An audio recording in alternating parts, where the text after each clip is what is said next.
for you. Send What's link. the album? What's the album? What the hell is it? The album. I'm actually. What's the exact full title? It's a joyous celebration. Let's stir the honeypot. Is that the actual album title? Okay, it's the Big Joyous Celebration. Let's stir the honeypot by Teen Suicide, aka American Pleasure Club. All right. Will, why don't you kick it off?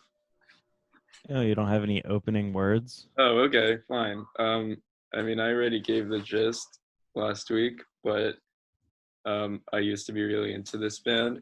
Haven't listened as much to them recently, so I wanted to revisit this album that I really enjoyed when it came out and see if I still enjoyed it as much.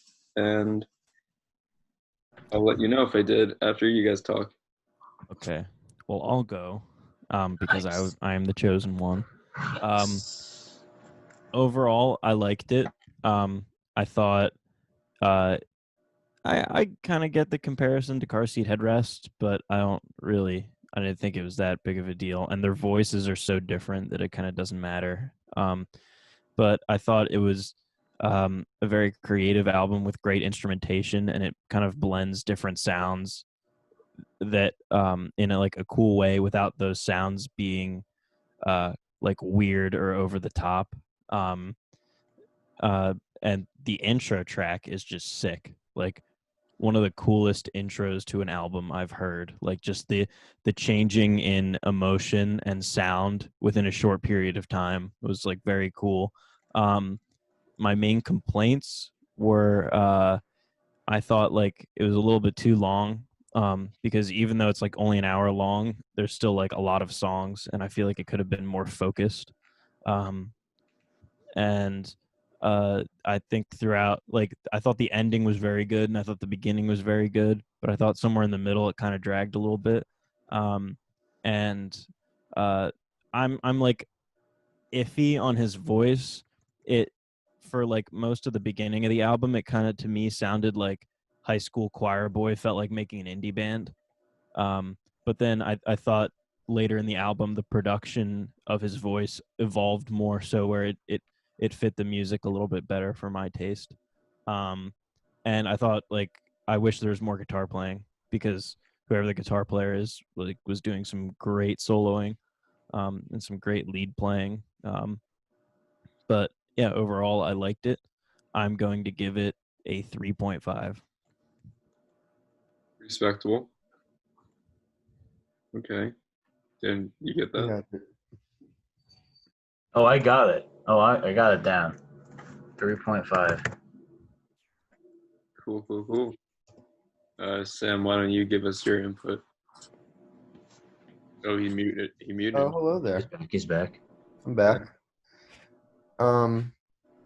So the album, I had listened to, I think it might have been the one before that, but I Will Be My Own Hell.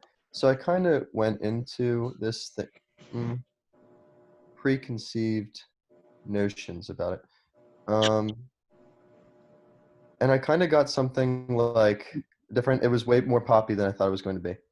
I warned you. And that was like a pleasant surprise, because I thought that they did that sound better than the more like emo approach. And a lot of the songs like I could really get into, and some of the like the quirky idiosyncrasies of the album I also appreciated.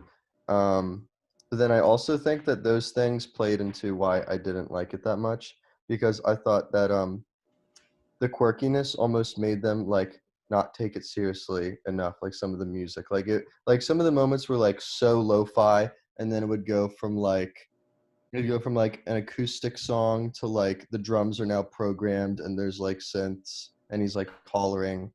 And so like a lot of the songs I did really like, but it was put together so incohesively. And like Will said, the beginning was really good. I like my favorite song was the Depression is a Construct song. I forget what the title of that was. I have that in my ear right now. Yes, that was a great one. Well, that's an early song. And there was a lot of like unpredictable moments that made it fun. like the I don't know if you guys remember the track. I think it was called Beauty, Hmm. and it's like randomly it's like more programmed. It sounded like closer to like Daughters than Car Seat Headrest. I remember this. Yes. Yeah, it was crazy. Or it was their version of like Alex G's Brick. Those old Death Grips. And some of those moments made it like an interesting album and one of its own kind. But then just the context of it all together, like the sum was weaker than the parts individually, just because it goes over an hour and it's pretty much the same thing done in a bunch of different ways. I think if so, I made this comment earlier to I think Dan. It's Guided by Voices does this exact same thing, but they do half the album length, and they have like one sound that they go for. They have like this like lo-fi power pop sound. So you kind of like are getting the same experience done in different ways, well done in like 36 minutes. And this kind of like felt like the weaker version of me. So I did like a bunch of the songs. They're easy to like they're mostly pretty inoffensive just for the lo-fi sound. But like all those problems that came with it gives me feeling that this might be a 2.5 out of Wow. 5. Oh, No. wow. Unexpected. Unexpected. Really unexpected. Jake, shall I go now? You shall. Is this? I don't think this is the mic. Okay, so this album was really tough for me to listen to because it's an hour and 8 minutes long, and I really hate albums that are that long. I really hate long albums usually. I really can't stand them. But I wrote notes for every single song, Oh my god. Holy wow. shit! God. and it's funny that Sam mentioned This album was that. really tough for me to listen to. I have detailed notes on every song though. Well, that's because I want to preface it like I really hated sitting down and like listening to an hour-long album, but I still got a lot out of it. And I think it's a pretty cool album. Weren't you arguing in favor of long albums like 2 weeks ago? No, I don't recall that. I have no recommendation of Do that. you remember this? I remember it like it was this morning. Oh, yeah, Sam has good memory. Trust Sam's memory. So the thing about this, oh right. So what I was getting at is the first time I listened to this, I listened to like the first 7 songs and then I gave up because I was like, okay, this is too long. And then the second time I listened to it, I was like, okay, let's start up on the 8th song. So I did that. I got to like maybe song like 15 and I gave up. So I'm like just barely hitting the halfway point. So I said the next time, I said, screw it. Let's listen to it on shuffle. So I did. And I listened to it on shuffle. It was really weird. And I was like, okay, there's a lot of good stuff here. Let's listen to it in order, top to bottom. Let's go into it. And I did. And it sounded the exact same as when I listened to it on shuffle, which I think is what Sam was getting at. There's a lot of good stuff here, but it's really incoherently organized. And it's like one song's like lo-fi, like microphones kind of stuff where he's like right into the mic and there's an acoustic guitar or whatever. And then the next song's like I don't know, like let me find, this is where the notes come in. Like the song Sam mentioned was it Beauty is like really shitty. It's like the experimental industrial song. And I really hated that. And then it goes into Pavement, which is like this, what do they call it? It's kind of like poppier. I think that's Sam, you mentioned like the drum sampling. It's something like that. Where like this album just like keeps going for different sounds and it's not really focused, which is kind of interesting in one way because it's like, oh, you have 26 songs that are trying to do something different, but it's also, I'd rather have an album that's like cohesive and focuses on something. Or maybe what I was thinking is they could like split it up into like a double album where they have one half is very like experimental and then the other half is more like acoustic or whatever. I don't know how they want to split it up, but And I it feel really like, could have been a double album. Like there's a lot of songs. and like most of them are pretty good. I did hate a few of them, but like I didn't like really hate any of these. And I think like Alex, the third song is like one of my, that was like, I listened to that like 8 times. Like I like kept going back to that song. I was like, I don't want to listen to the rest of this. I just want to listen to Alex and nothing else. So for it being unorganized, but for it having a lot of different sounds, I give it a 3.5, maybe a 3. I don't know. For I me think- personally, like, and most things 3.5 and under, I probably won't come back to. That's because, like, I think I'll come back to some of these songs, but I'm not gonna listen to this whole thing again, probably for a while. So I think I'm gonna give it a 3, but it's a very solid 3. It's a 3 that has all the makings of a 3.5, but it's just like, what have you done? Like, what have you done to this? You messed it up. So I'm gonna give it a 3. Final rating. Okay. All right. A Well, good 3. This is going about how I expected. Okay. So I completely agree. This opening, Living Proof, and then the Big Joyous Celebration, and then I really enjoy Alex, which is after that, which none of you mentioned. But those 3 songs in a row. Why is everyone pointing? I said Someone Alex. mentioned it. I specifically mentioned that song. What are you talking about? Man, well, those 3 songs in a row, bangers. When I called it a pop album last week, that was mostly a joke because I have that one song. It's just a pop song. But I guess as far as what we've been listening to, I guess it is a little poppier. But it's just a pop song. It's pretty catchy as well. Neighborhood Drug Dealer, that song's just fucked up. If anyone Sounds actually sick. listens to the lyrics. That song is so sick. I agree. Beauty is very. I've been listening to this album since it came out 4 years ago, and I still don't know what I think of that song. If it has a spot on the album or not.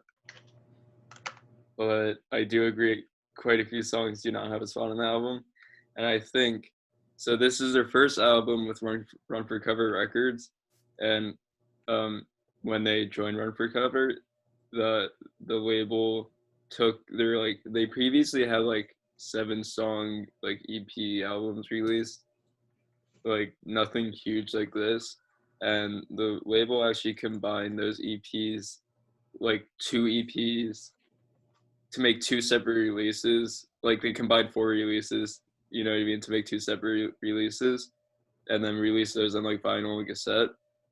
So I think a big part of this was Run for Cover saying like you have to give us at least an hour. I see. Hour. I see. That makes a lot of sense. Yeah, I think that might play into it. And then there is confusion on this album on what their sound is, because prior to this they were, like Sam said, like very emo, lo-fi, and then after this there's a lot more like they go under American Pleasure Club now because Run for Cover didn't want Teen Suicide on their label. But yeah, it's a lot more like programmed drums and experimental stuff, I guess. And a little poppier, I guess. So this is definitely like it's just in between those 2 sounds that they didn't know what they were at the time. It feels like to me. But yeah, it still had some like very strong points, as well as some what the heck points. Why is this here?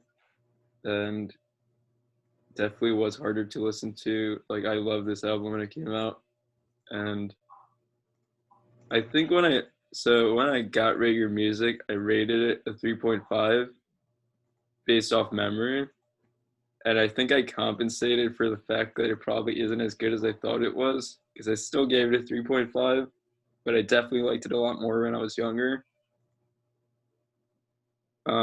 So yeah, that's my verdict, 3.5. 3.5. We love to see it. Popular number.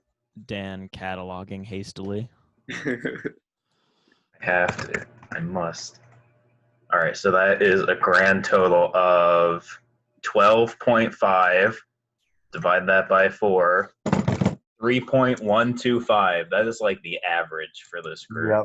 Spoiler, Dan, you already put up the next album. I know. Well, I'm about to say it. And it's from the same year. That's lame. It's a crap. We literally, every single album except for the first one is from the 2000s. Well, I was gonna go older, but I like this album too much. Let's hear it. That's fine. It's gonna be. Right now. What did you say? I am at the edge of my seat right now. Oh wow! I think you're lying. I see you in your seat. I mean figuratively, but I mean it. Okay. Well, it's Bruno Pernadas says those who throw objects at the crocodiles will be asked to retrieve them. It's sick. I'm so excited. I've never heard of I'm this. gonna hate it. I really don't think you are, Will. I think you're. Oh, really? Okay. There's a lot of cool guitar stuff going on here. I have to do a car ride today. Perhaps I will listen to it. Yes. How long is it? 53 minutes. Ooh, Just that's under an doable. One of the songs is 13 minutes. It's great. I'll just skip it.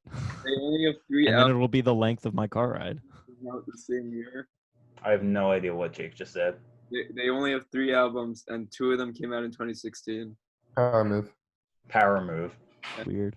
And 4 out of 5 of their top songs are from this album. That makes a lot of sense because this album is sick as hell. 3.87. Oh yeah, So, and it's bolded, so keep an eye on that. Wait, what does the bolded mean on regular music? It means it's in the top like 1,000? whatever number of releases. Like top 5,000, I think. Yeah, Oh, it's wow. some number. Cool. I'm excited. Dismissed. All right. Group done. If I put my hand too close, it's just Will Toledo. Do we all have to do it at the same time? Don't we all have to go?